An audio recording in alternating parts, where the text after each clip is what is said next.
밝은 이 말씀 중심으로 우리 선택 하나님의 백성이라는 제목으로 우리 오늘 설교를 듣도록 할게요. 자, 뭐가 나와? 자, 선택 하나님의 백성. 자,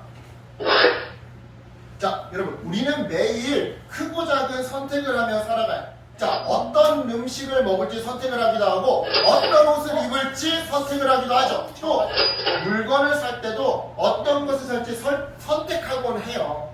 물건을 살 때도, 나는 게임을 할 때도 마찬가지예요. 어떤 팀을 선택할지, 어떤 아이템을 선택할지 우리는 이렇게 선택을 하곤 하죠. 그런데요, 이와 같은 선택 중에 어떤 선택은 내가 무엇을 선택하되 크게 문제가 되지 않는 경우가 있어요. 예를 들자면 아이스크림을 먹을까 음료수를 먹을까 하는 선택처럼 말이죠.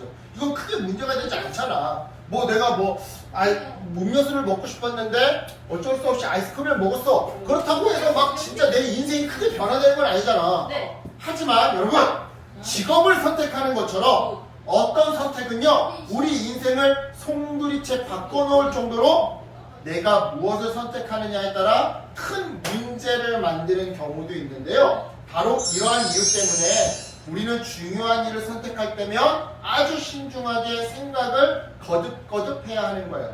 그리고 이런 맥락에서 오늘 말씀 속에는 인생에 있어서 아주 중요한 선택의 순간을 마주한 한 사람을 우리에게 소개하고 있죠. 그게 누구냐? 바로 삭개오라고 하는 사람인데요. 삭개오의 이야기를 들으면서 내가 만약 그때 당시 그 상황에서의 삭개오라고 한다면 나는 과연 어떤 선택을 했을까라고 생각해봤으면 좋겠어요.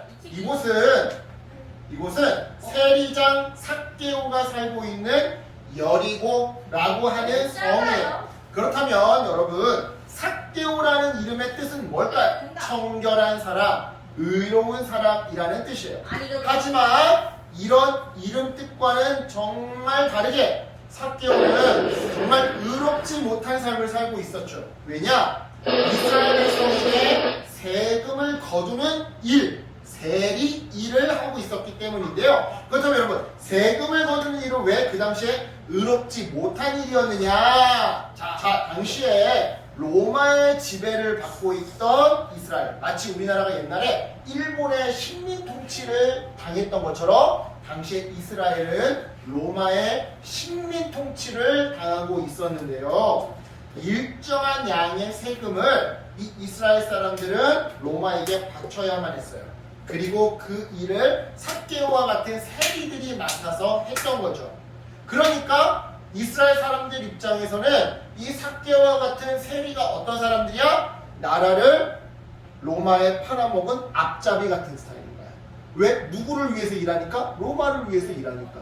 자, 다시 한번. 자, 우리나라가 일본의 식민 통치 받을 때 우리가 일본에 강제로 세금을 낸 거지? 왜냐면 일본이 우리나라를 강제로 점령한 거니까 강제로 세금을 뜯어가는 거 아니야. 그런데 우리나라 사람이 그 일을 해. 우리나라 사람한테 일본이 강제로 뺏어가는 세금을 받아서 일본한테 갖다 바쳐. 그럼 우리나라 사람들 입장에서는 쟤 나쁜 놈이지, 얄미운 놈이지, 일본의 앞잡인 거지, 그치? 일본 편에 달라붙어서 살아가는 놈인 거지, 그치? 그런 상황과 똑같은 거야. 살짝 친일파 같은. 그렇지, 친일파 같은 거야. 이 세금 걷는 사람, 세리 같은 사람들은 이스라엘 사람들 눈에 친일파 같은 거야. 친로마파. 그치? 로마가 강제로 점령했어. 강제로 세금을 뜯어가. 그런데 그 일을 누가 하는 거야? 로마 사람이 하는 게 아니라 우리 같은 이스라엘 민족이 하네? 그 이름이 세리야. 그러니까 이스라엘 사람들은 세리를 싫어하는 거지. 그리고 뜯어가는 과정에서, 그렇게 세금을 가져가는 과정 속에서 우리 재율이와 선율이가 정확하게, 그리고 나머지 우리 서진이도 얘기한 것처럼 어떻게 하는 거야? 더 걷어가는 거야. 세금이 예를 들어 5만 원이다. 그럼 막 10만 원씩 걷어. 그러니까 사람들이 싫어했고 미워했고 의롭지 못한 사람이었어요. 정해진 세금보다 더 많은 세금을 거두곤 했거든요. 왜냐? 이렇게 불법적인 이익을 챙기려고. 즉 정해진 세금보다 더 많이 거둔 다음에 정해진 만큼만 로마에 갖다 바치고 남은 돈은, 나머지 돈은 자기가 몰래 챙기려고 더 많은 세금을 거두어 갔던 거죠. 그러니 그 당시 이 이스라엘 땅에서 세리들은요, 의롭지 못한 사람들의 대명사였어요. 대표주자였어요. 따라서 사람들은 이러한 세리들을 엄청나게 싫어했던 건데요. 만약 여러분이 삭개오였다면 여러분은 어떤 선택을 했을 것 같아요? 정해진 세금보다 더 많은 세금을 거두어가면서 그렇게 다른 사람의 것을 빼앗아서라도 내가 풍족하게 먹고 싶은 거 다 사 먹고 입고 싶은 거 다 사 입고 갖고 싶은 거 다 사서 갖는 이렇게 풍족하게 살아가는 불의한 부자를 선택했을 것 같아요? 아니면 나라고 한다면 풍족하지 않아도 정해진 세금만 거두면서 그렇게 정직하게 살아가는 의로운 일꾼이 되기로 선택했을 것 같아요. 네, 솔직히 이런 상황이 되면 그렇게 되면은 선율이 누나처럼 그럴 수도 있는 거야. 만약에 저렇게 다짐을 했다면 저런 사람은 진짜로 저렇게 할 자신은 없어. 말할 자신. 그건 맞아. 그래, 사람 누구나 자신이 없어. 그래서 맨날 예수님께 기도하면서 주님, 내가 이런 욕심이 자꾸 생깁니다. 내 욕심을 눌러주세요. 이렇게 살려주세요. 라고 기도해야 되는 거야. 여러분, 기도라는 거는요, 내가 소원이 있어서 하나님 내 소원을 들어주세요. 이것도 기도지만 이것보다 더 의미 있는 진짜 중요한 기도는 이런 기도예요. 하나님, 내가 자꾸 삭개오처럼 살고 싶어요. 나도 돈 욕심이 있어요.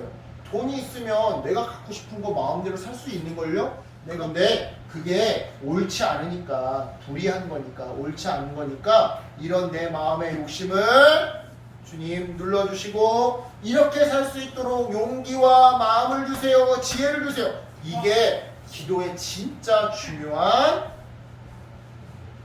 의미인 거예요. 삭개오의 선택은요, 안타깝게도 정해진 세금보다 더 많은 세금을 거두어가는 거였어요. 즉 다른 사람의 것을 빼앗아서라도 자기가 부자가 되는 것을 선택했더라 이 말이에요. 그러던 어느 날 사람들의 소리로 여리고 성이 들썩이기 시작했어요. 예수님이다, 예수님! 여리고를 지나가시는 예수님을 보기 위해서 많은 사람들이 몰려들었던 거죠. 그러자 삭개오도 뭐라고? 예수님이라고? 하면서 거리로 달려나왔는데요. 삭개오도 역시나 다른 사람들처럼 예수님이 어떤 분인지 궁금했더랬어요. 그래서 예수님을 만나보고 싶어 했죠. 하지만 삭개오에게는 문제가 있었는데 어떤 문제였느냐? 키가 그렇지 너무 작다라는 문제였어요. 즉 다른 사람들보다 키가 작았던 삭개오는 사람들에게 인파에 둘러싸인 예수님을 볼 수가 없었던 거죠. 깨끗 발을 이렇게 해도 볼 수가 없어. 너무 키가 작아서. 바로 그때 삭개오의 눈에 들어온 것이 있었는데 바로 돌무화과 나무였어요. 성경에는 뽕나무라고 나와 있죠. 네. 그게 돌무화과 나무인데, 네. 참, 저 위에라도 올라가야 하나? 이런 생각을 했던 거죠, 삭개오가. 자, 만약 삭개오가 그 나무에 올라간다면 사람들은 나무에 올라간 삭개오의 모습을 모두 다 지켜보게 될 상황이었어요. 그리고 그 결과 삭개오는 사람들의 웃음거리가 될 그런 상황이었죠. 아니, 세리장이나 되는 사람이, 공무원의 높은 자리에 있는 사람이 애도 아니고 나무에 올라가 매달려 있다고? 저 철없는 사람. 이렇게 사람들한테 손가락질 당할 그런 상황이었죠. 자, 여러분이 만약 삭개오라면 어떤 선택을 했을 것 같아요? 사람들의 웃음거리가 된다 하더라도 나무에 올라가서 예수님을 봤을 것 같아요? 아니면 사람들의 웃음거리가 될 바에야 그냥 집으로 돌아갔을 것 같아요? 삭개오의 선택은요, 나무 위에 올라가는 거였어요. 즉 삭개오는 사람들의 시선을 생각하지 않았던 거죠. 그래서 나무에 올라가기를 결정한 그의 선택은요, 그 이후에 놀랍게도 그의 인생을 바꿔놓게 되는데요. 왜냐? 나무에 올라간 그를 예수님이 보셨기 때문이에요. 그리고는 따뜻한 눈으로 삭개오를 바라보시면서 이렇게 말씀하셨기 때문이죠. 삭개오야, 어서 내려오너라. 오늘은 내가 네 집에서 묵어야 하겠다.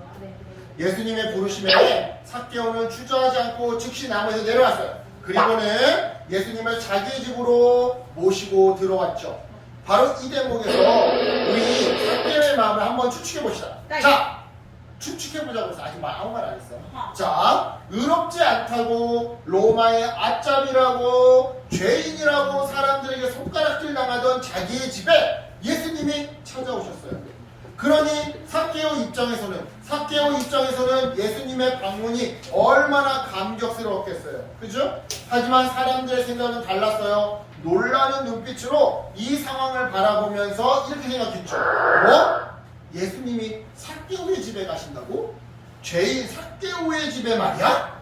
아니, 이 많은 사람들 중에 하필 저 파렴치한 로마 앞잡이 우리들에게서 세금을 더 뜯어가는 저 파렴치한 도둑집에 가신다고?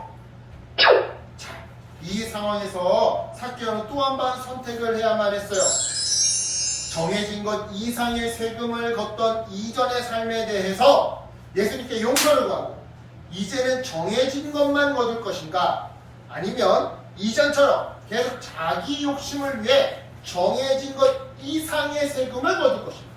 자, 이 선택에서 만약에 이전처럼 계속해서 세금을 정해진 것보다 더 많이 거두어 가는 삶을 살기로 선택한다면 삭개오는 분명 평생 부자로 살 수 있을 거예요. 하지만 죄인이라고 하는 꼬리표는 영영 평생 떼지 못하게 되겠죠. 부자는 됐겠지만 사람들은 삭개오의 집 앞을 지나갈 때마다 또는 삭개오를 볼 때마다 마음속으로 손가락질했을 거예요. 반대로 예수님에게 용서를 구하기로 선택한다면 죄는 용서받을 수 있을 거예요. 하지만 예전에 사람들에게서 더 많이 거두어갔던 그 돈을 다시 사람들에게 돌려주어야만 했죠. 자, 여러분이라면 어떤 선택을 할 거예요? 삭개오는요 이렇게 선택했어요.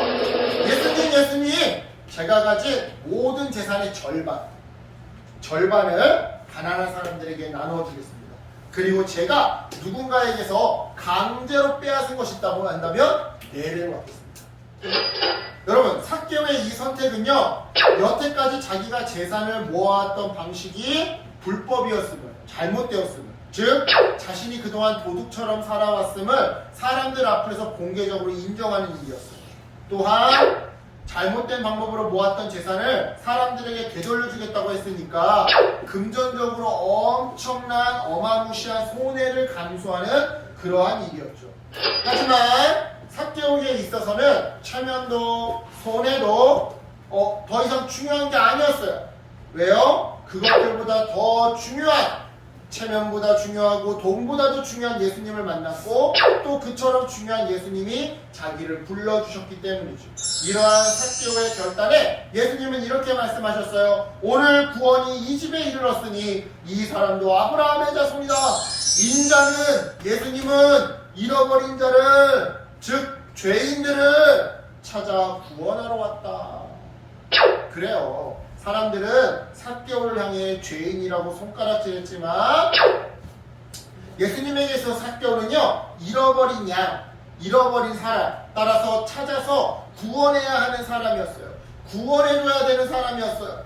더욱이 찾아서 구원한 다음 그냥 내버려두는 게 아니라 아브라함의 자손으로 삼아야 하는, 아브라함의 자손, 쉬운 말로 하나님의 자녀로 삼아야 하는 그러한 존재였죠. 따라서 이처럼 하나님의 자녀가 된 삭개오는요 이전과는 완전히 다른 삶을 살겠다고 선택하고 다짐했던 거예요.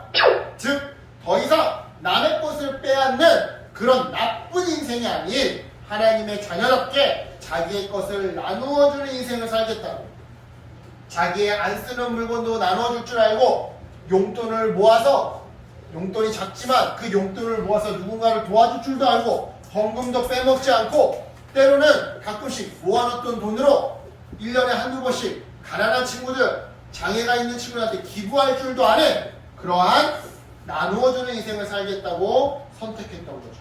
네. 사랑하는 여러분, 이처럼 정해진 약속, 규칙을 지키고 법을 지키고 자기의 것을 나누어주는 하나님 나라의 삶으로 삭개오를 부르신 예수님은요 동일하게 여러분들도 우리들도 정해진 규칙, 법을 지키고 자기의 것을 나누어주는 하나님 나라의 삶으로 우리를 부르고 계세요. 즉 날마다 죄를 짓는 우리지만 그래서 이런 나를 하나님이 정말 용서하실까라는 두려움이 가득하지만 이런 우리를 향해서도 하나님은 손을 내밀어 주시더라는 것이죠. 이런 의미에서 여러분은 우리를 기다리는 하나님의 손을 잡을 준비가 되어 있는지 모르겠네요. 여러분, 우리를 기다리시는 하나님의 손을 잡으셨으면 좋겠어요. 다른 말로 우리를 향해 내밀어 주시는 하나님의 손을 선택하라 이 말이에요. 선택해라. 더 쉽게 얘기해 볼까요?